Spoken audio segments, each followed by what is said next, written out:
Sumailalim ang mga kasundaluhan ng 4th Infantry Diamond Division sa 2 araw na pagsasanay ukol sa international humanitarian law at forensic na pinangunahan ng International Committee of the Red Cross.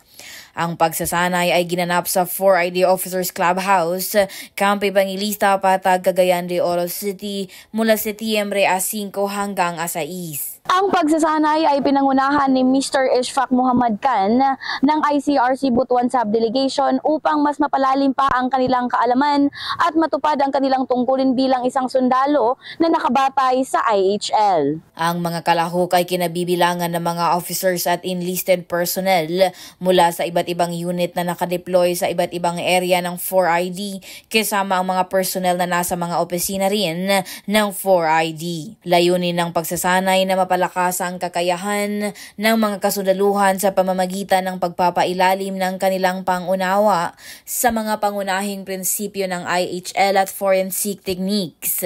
Bahagi na rin ito ng pagbibigay ng refresher o pagbabalik-aral sa naturang mga topics upang mapanatili ang kahandaan at pangunawa sa IHL at dagdagan o punan sila ng kinakailangang kaalaman para sa wastong pagbalanse sa pagitan ng mga nakasaad na batas at pangangailangan ng mamamayan. Pinasalamatan ni 4ID Commander Major General Jose Maria R. Cuerpo II ang ICRC para sa kanilang dedikasyon sa pagpapalakas ng aplikasyon ng IHL sa kanilang organisasyon. Anya, ang pagsasanay ay nagbigay ng kakayahan sa mga opisyal na mas mahusay na i-navigate ang mga hamon sa kanilang mga tungkulin, partikular na ang paglaban sa communist terrorist group at iba pang lawless element. Hinimok din ni Major General Cuerpo II ang bawat miyembro ng 4ID na patuloy na itaguyod at sundin ng IHL sa lahat ng aspeto ng kanilang operasyon